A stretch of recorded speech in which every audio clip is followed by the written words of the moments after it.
Peace, and welcome to another episode of the Quranic Remedies, where we spend about 15 minutes exploring a page from the Quran together and seeing how we can apply the verses to our lives. And hopefully with God's permission, it helps us heal our brain, body, mind, and soul. These episodes are now available on Spotify, and a link will be left in the description. So today we'll be reading from chapter 2, the cow, from verses 58 all the way to 61. أعوذ بالله من الشيطان الرجيم. I seek refuge to God from the accursed devil. Bismillahir Rahmanir Rahim. In the name of God, the merciful, the gracious. وإذ قلنا ادخلوا هذه القرية فكلوا منها حيث شئتم رغدا وادخلوا الباب سجدا وقولوا حطة نغفر لكم خطاياكم وسنزيد المحسنين.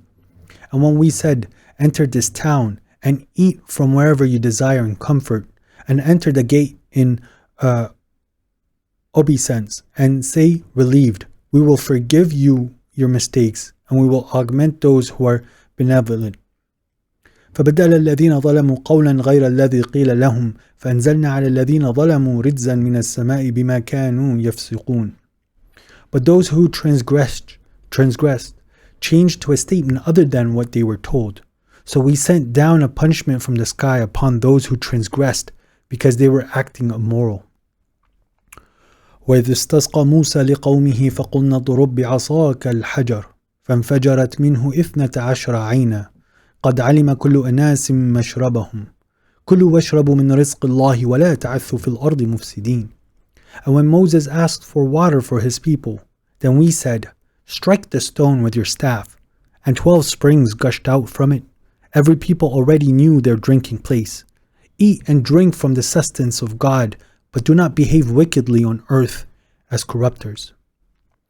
وإذ قلتم يا موسى لن نصبر على طعام واحد فادع لنا ربك يخرج لنا مما تنبت الأرض من بقلها وقثائها وفومها وعدسها وبصلها قال تستبدلون الذي هو أدنى بالذي هو خير اهبطوا مصرا فإن لكم ما سألتم وضربت عليهم الذلة والمسكنة وباءوا بغضب من الله ذلك بأنهم كانوا يكفرون بآيات الله ويقتلون النبيين بغير الحق ذلك بما عصوا وكانوا يعتدون.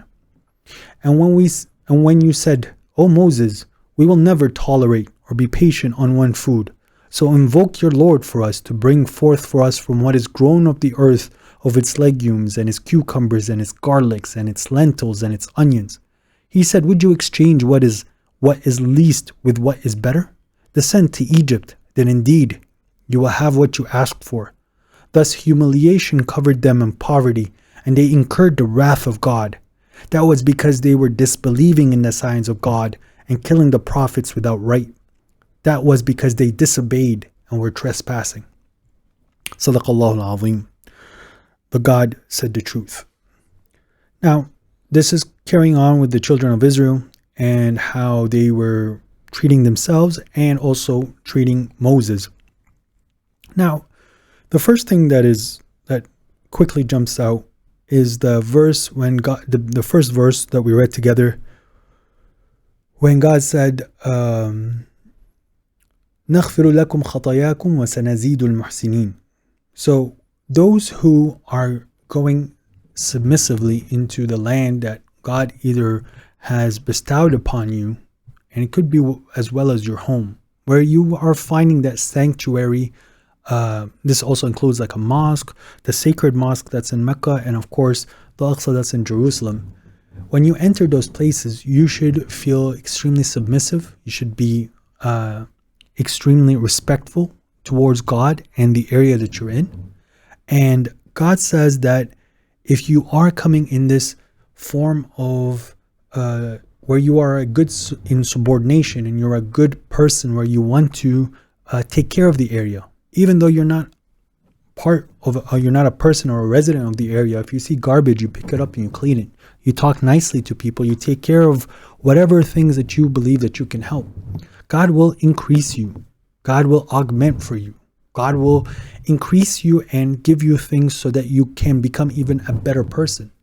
So God is very aware, and God is aware of everything, but God is aware of those people that are striving from their own heart so that they are people who are doing good things. Yes, The evil people will look at you and laugh, make fun of you, and these are verses that we'll cover later.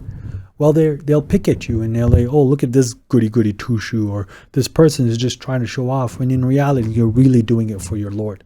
You want your God to notice you, which He is noticing you, and thus He gives you more so that you are able to provide more for the people around you and for these areas that God has set aside for Himself, for people to have a sanctuary, for people to eat, for people to feel relieved.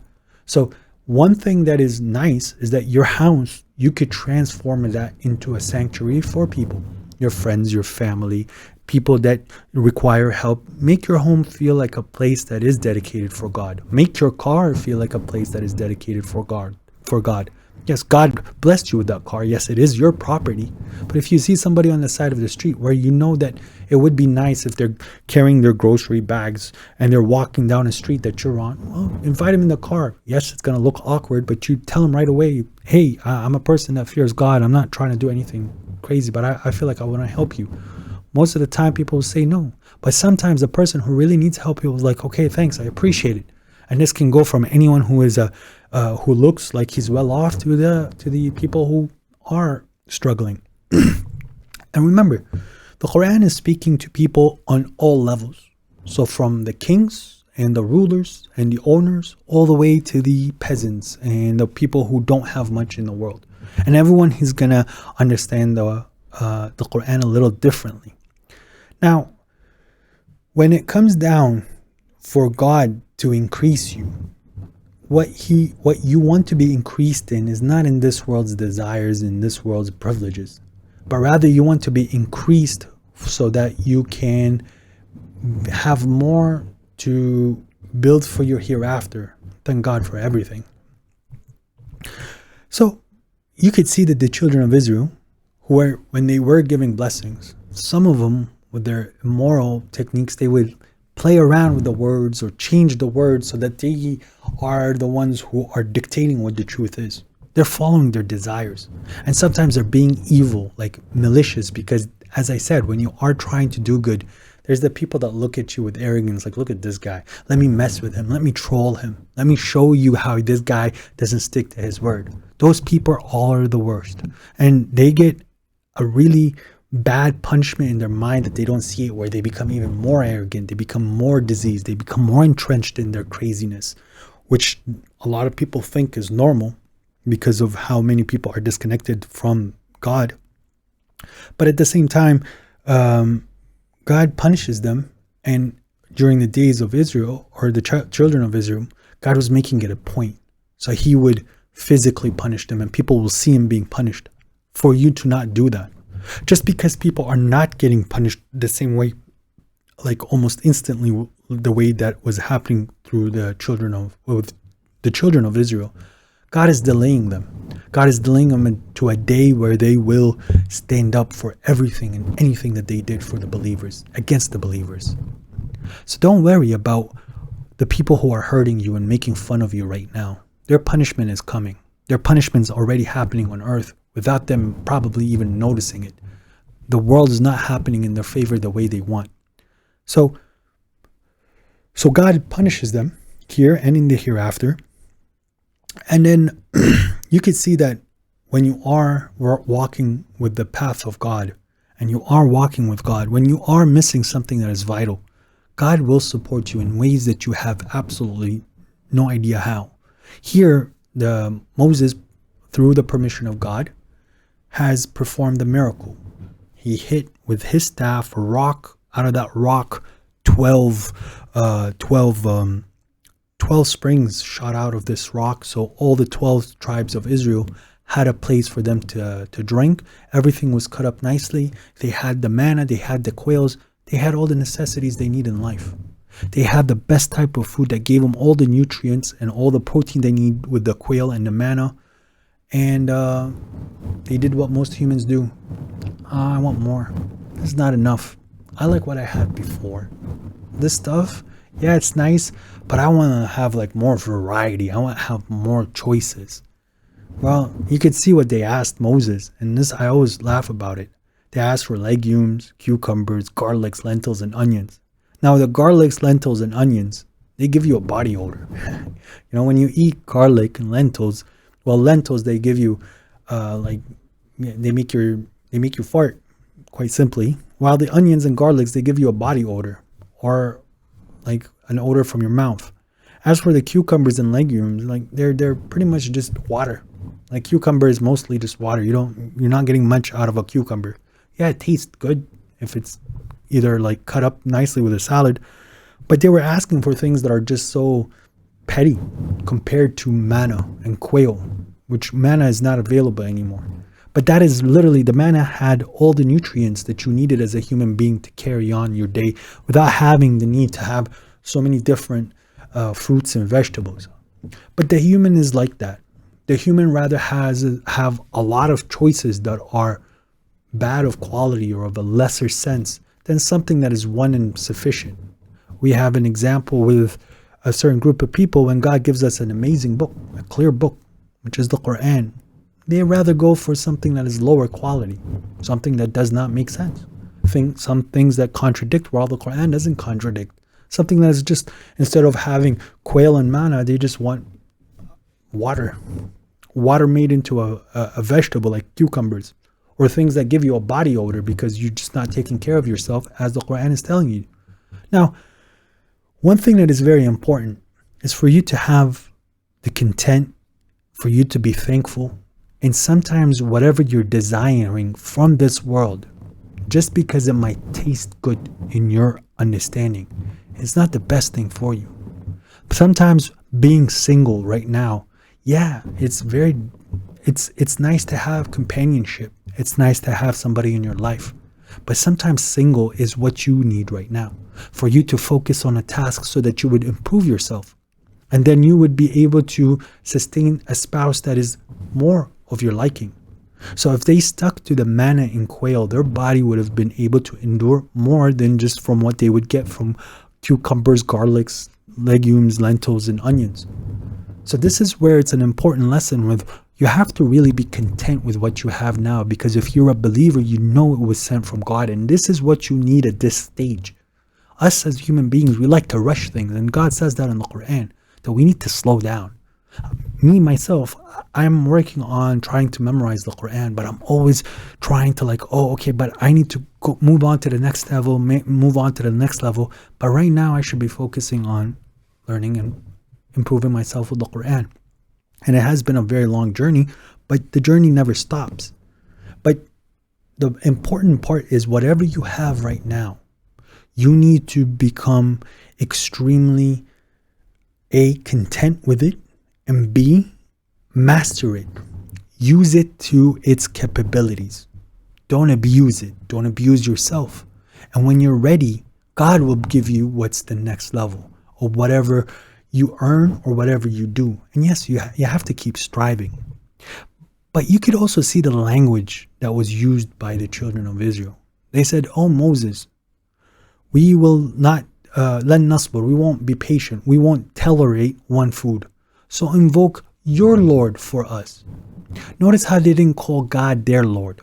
"Oh Moses, invoke your Lord." They didn't say, "Oh Moses, invoke our Lord." Because some people, they put their own desires as their own Lord. Their mind is telling them what's right or wrong, and their mind is telling them what reality is, and their mind is telling them what people are doing and what they're not doing, and what's good and what's bad. It's all based upon what's happening on their head. They don't have a book to refer to as a standard or a criterion. They don't look for guidance that's outside from them. Other people, they put idols as that dictator of reality, whether it's their government, whether it's their scientists, whether it's a book about their prophet, whether it's Jesus. Those people have put that entity as their Lord. It's a fake reality that they built, because truthfully, when they're saying, "Oh Moses, invoke your Lord," it's their Lord. And they have to show that respect and say, "Invoke our Lord." But you could see that their heart were not fully into it. But the children of Israel is an example for all other civilizations that passed pretty much after them. People would like to always not fully submit to what's happening in front of them because they think they know better. They're looking for leadership, but as soon as leadership comes out, they're happy with the first few steps because it's a new fad. It's something that is new, something that people are talking about. But then as things start to become consistent and there isn't so much as a change and revolution, people start to get bored. So they just don't want any part of it, but they feel like they got sucked into this religion. This happened with the Christians, and this happened with the Muslims. This happened with every single group. The thing that is important when it comes to serving God is consistency. You praying the prayers on time, and you being very like you're giving it its due diligence. You're really thinking about God. You're taking the time to connect. You're washing up nicely. You do that for 3 days, and then the 4th day you do nothing, and then the 5th day you do nothing, and then the 6th day you do nothing, and on the 7th day you feel a little bad, so you start. Well, you're not showing consistency. The prayer is almost like a pastime to you, while the believer, the prayer is dictating his schedule. So me and my close friends, we plan our day around the prayer, rather planning our day with some prayers, if you know what I mean. No, like at that time it's time for prayer, so we're not going to plan anything at that point. The day is based upon that schedule. But a lot of people, they don't want to fully give in. They get tired, they get lazy, and it's like, oh well, it's between me and my Lord. Fine, but we are, as a community, we need to push each other to be the best as we can. This is the thing that made this community that followed Prophet Muhammad extremely well at the beginning, is the fact that it was a unit. It was almost like a military unit, where the weakest person of that group was the person that needed the most love and care and the most reminders and the most forgiveness from the group, because we know we all have our shortcomings, but we are so tolerant. But if we're here and just, the leader's going to do everything, he tells me, well, I feel like doing it. No, I don't feel like doing it. This food's not good enough. You're complaining the whole time. How are you a believer if you're not content? So, with that said, there is one more point that I want to point out. So, the Pharaoh was beating up the children of Israel. He was committing genocide. He was shaming their women, i.e., they were transgressing against their women, and they're killing their sons, so that the seed of Israel is no longer. That was a transgression on Pharaoh. God said that it was a trial. But here, while Moses was still alive, and Aaron, his brother, were still alive, the two prophets that are very prolific, or we hear a lot when it comes to the children of Israel, God already said that humiliation covered them and poverty, and they incurred the wrath of God. Why? Because they were disbelieving in the signs of God and killing the prophets without the right. So prior to Moses and Aaron, sometimes prophets came to them, which again, the prophet said, like, you guys are doing this incorrectly. This is why you guys are not winning. So what do? They kill them because they just didn't like what they said.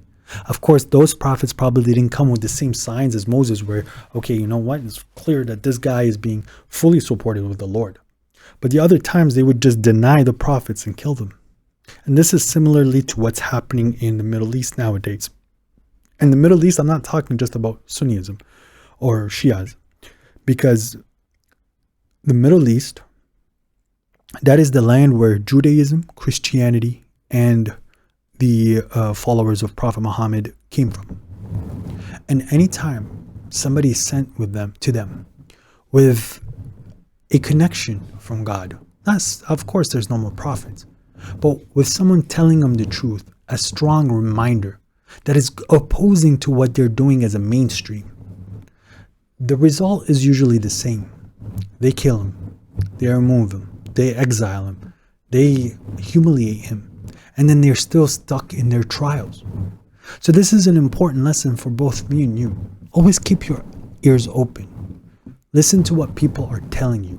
Judge yourself to what they're saying, and then filter the words through the Quran. If someone is coming up with a theory which just doesn't align with what the Quran is saying in reality, well, that person has issues and he's being played around with the devil. But if someone comes to you and he says, oh, my people, you guys are taking each other as lords. you're taking your scholars as lords, that everything they tell you is truth no matter what. And you guys have been oppressing yourselves. And you've been listening to your governments and to everything else other than the verses of God. If someone is telling you those words, you understand that that person has some guidance. So listen to him. Don't put him as your leadership, but just listen and see if it helps you. But unfortunately, the most of the world is like the children of Israel, where they aren't happy with what they have right now. They just want more. When God gives them a blessing, they go try to change it. They don't want to have a sanctuary that is based for people to get food for free and sleep for free. They rather use the money. Even when the miracles are happening right in front of you, you will find a reason to disbelieve it, to give it a scientific reason why it happened, or that the person was lying, or he's showing you a magic trick, or that maybe you didn't see it right. Sometimes the easiest way to be a believer is to have a childlike mentality. And when I mean the childlike, I don't mean like you being immature, but rather the innocence, being gullible with God, because God is not going to trick you. God is not going to lie to you. A trick and a lie is very clear. But when something you can't explain, there's no need to explain it. Your Lord is magnificent. Your Lord's amazing.